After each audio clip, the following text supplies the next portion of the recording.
Maintenant, on va voir des notions de transformation blanchissante.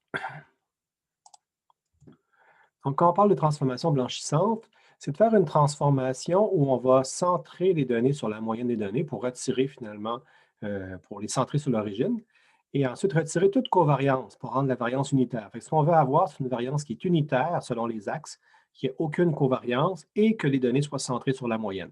Donc, c'est un pas plus en avant face à la transformation de standardisation que je vous ai présentée en début de séance. Donc, lorsqu'on veut blanchir, on dit que nos données suivent, par exemple, une loi normale multivariée. Donc, on suppose que c'est peut-être pas nécessairement, pas nécessairement une loi normale multivariée en vrai, mais si on part un peu de la paramétrisation correspondant selon une loi normale multivariée à des dimensions, où la moyenne des données les données est ici est mu, et la covariance est donnée par la matrice de covariance ici. Donc, ça, on peut estimer ça directement sur les données, ou du moins qu'on peut supposer qu'il y a un certain modèle théorique comme ça. Mais l'opération de blanchiment, où on va blanchir les données, va faire en sorte que les données transformées vont être dans un espace Z qui est aussi à des dimensions. Donc, on conserve la même dimensionnalité ici, mais on a une moyenne nulle et une covariance qui est identité. Donc, la covariance est unitaire selon les axes et zéro ailleurs.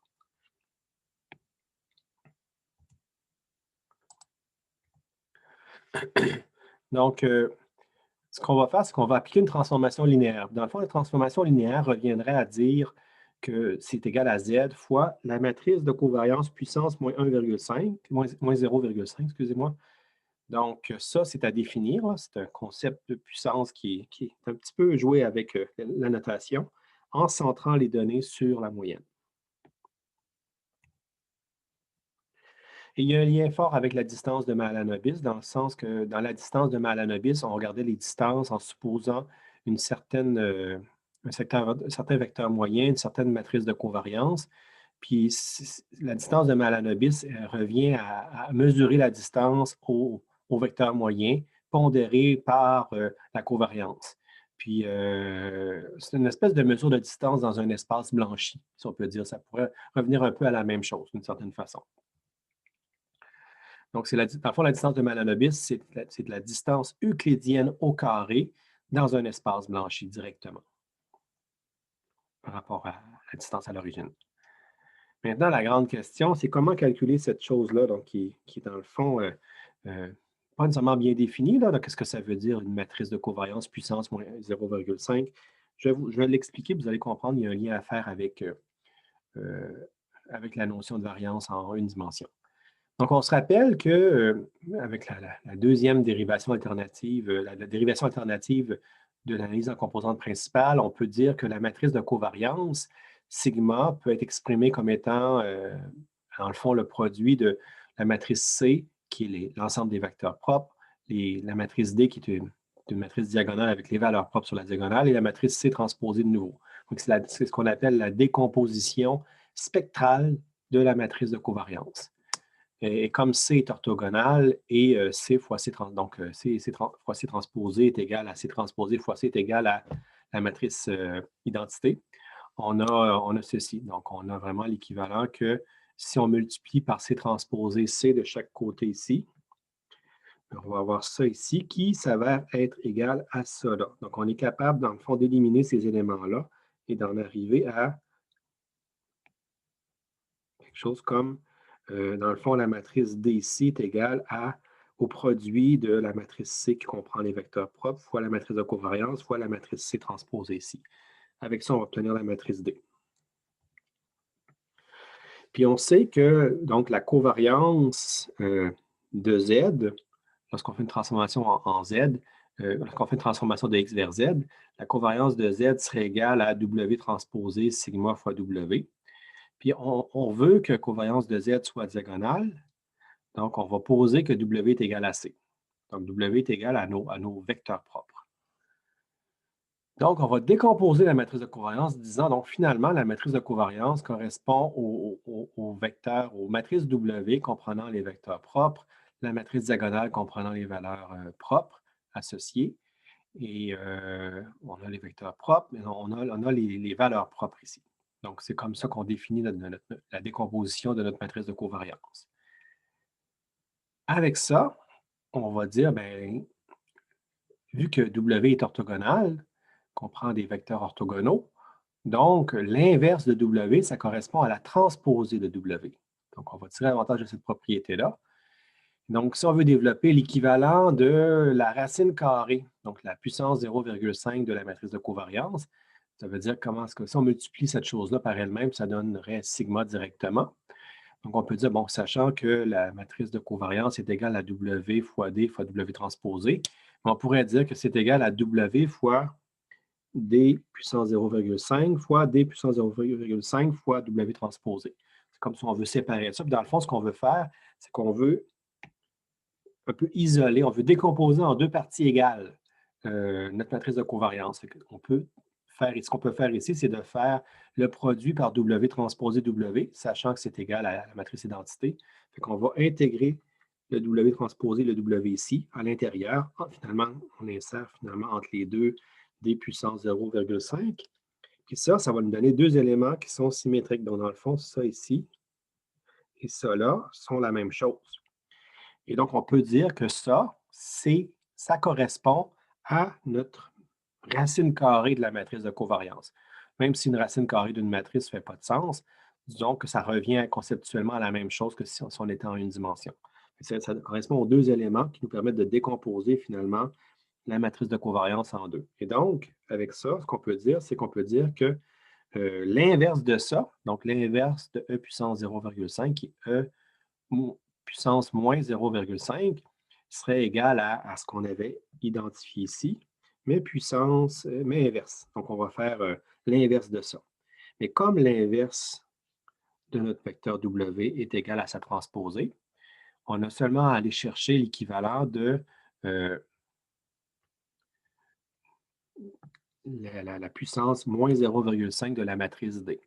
Puis ça, ben, c'est possible de le faire parce que D est diagonale. Donc, sachant que D est diagonale, l'équivalent de D puissance moins 0,5 correspond à avoir sur la diagonale 1 sur la racine carrée des lambda.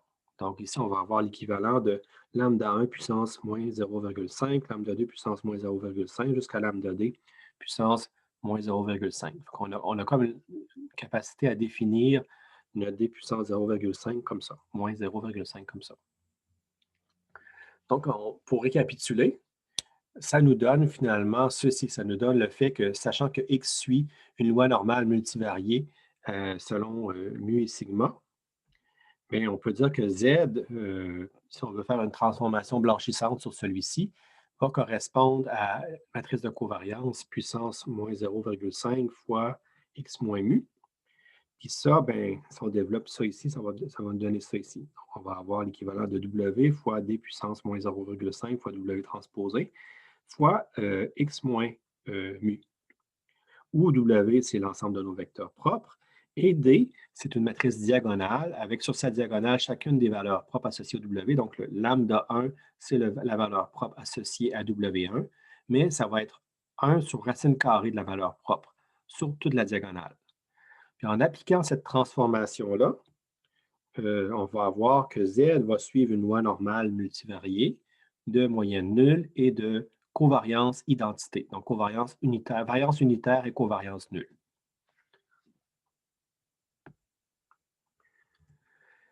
Et ça, bien, ça ressemblerait à ceci, c'est de dire qu'encore une fois, si on a des données qui suivent une loi normale multivariée, puis on représente ici la courbe de contour à une certaine valeur équivalente, pour représenter la distribution de nos données multivariées selon une matrice de covariance quelconque, ben, en faisant une transformation blanchissante, ce qu'on va faire, c'est qu'on va se centrer sur l'origine. On va préserver la direction. Les données ne vont pas changer de direction. Donc, on va avoir encore la même direction. Mais là, on va voir que tout va revenir à une matrice, à une loi normale multivariée sans covariance. Donc, tout va être selon une variance unitaire dans toutes les directions. Et donc, ça revient à représenter ça comme étant une hypersphère centrée sur l'origine en termes de courbe de contour, de développement. Ça peut vraiment avoir une boule de données qui vont être bien centrées autour de l'origine et qui vont être diffusées uniformément dans toutes les directions.